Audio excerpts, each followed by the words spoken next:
वज़ीर आला सिंध सैयद मुराद अली शाह ने शजरकारी मुहिम का इफ्तिताह कर दिया। शजरकारी मुहिम के दौरान सिंध भर में महकमा जंगलात पौधे लगाएगा। वज़ीर आला सिंध मुराद अली शाह ने कहा कि सिंध भर में 5 करोड़ 20 लाख दरख्त लगाए गए हैं। उनका कहना था कि शीशम, नीम समेत 25 अक़साम के दरख्त लगाए जाएंगे।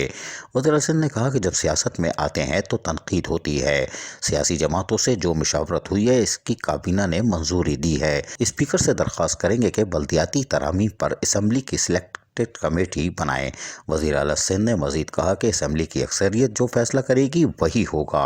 तशवीश की बात है कि स्ट्रीट क्राइम बढ़े हैं। अमन व अमान की सूरत हाल पर भी हंगामी इजलास आज तलब किया हुआ है। ये तो हम जब सियासत में आते हैं तो ये सोच के ही चलते हैं कि जी आपके भी तनकीद होगी, और मैं हमेशा कहता हूँ, मैं अभी भी कह रहा हूँ आपसे, तनकीद होती है तो उस पर नाराज़ नहीं होता, ना मीडिया पे होता हूँ ना किसी और पे होता हूँ। इसलिए इससे कुछ चले 10 में से 1-2 चीज़ें दुरुस्त भी होती हैं जो आती हैं, 8 अगर गलत भी हों, लेकिन जो 1-2 चीज़ें जो मुझे ना पता चलें वो इस तरीके से पता चल जाती हैं। बल्दियाती निज़ाम की बात की, आज वैसे हमारे एडवाइज़र साहब करेंगे प्रेस कॉन्फ्रेंस जो कैबिनेट हुई है उसमें। मैं आपको बता दूं कि जो भी हमारी डिफरेंट पॉलिटिकल पार्टीज से अंडरस्टैंडिंग थी, आज काबीना ने उनको मंजूर किया है।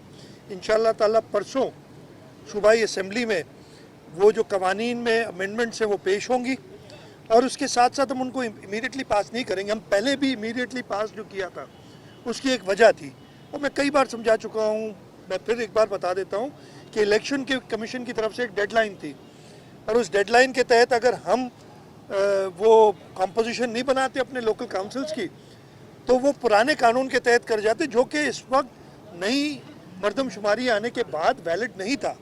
और डिले भी इसलिए हुई थी कि मरदमशुमारी अप्रूव ही 17 नवंबर को हुई है, जो हमारी मर्जी के खिलाफ हुई है, लेकिन 17 नवंबर के बाद 21 नवंबर को आ गया था इलेक्शन कमीशन से खत, इस वजह से जल्दी की थी।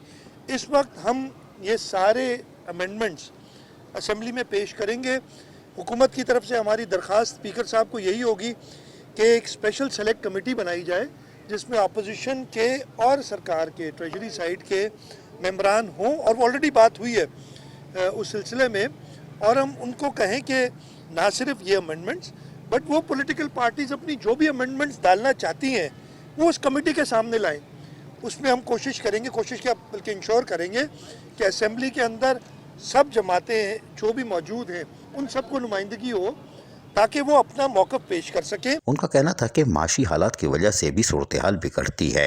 अमन व अमान का क़याम हुकूमत की जिम्मेदारी है और इसको पूरी कर रही है।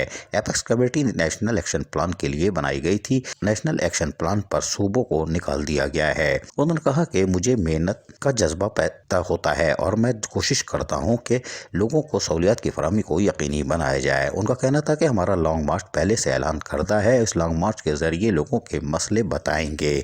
कालाबाग डैम पर किसी किस्म का कोई इत्तेफाक़ी राय नहीं होगा। वफाकी वज़ीर ख़जाना के जवाब का इंतज़ार कर रहा हूँ। वज़ीर आला सिंध ने शजरकारी मुहिम में जहाँ बाकायदा पौधा लगाया, वहीं पर इस मौके पर इनके हमरा दीगर अफसरान भी मौजूद थे। असीस आरिफ, KBS बल्दियाती न्यूज़ कराची।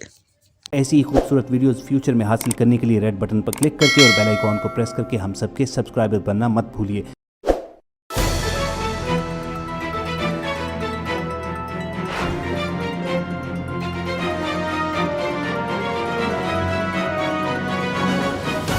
KBS बल्दियाती न्यूज़।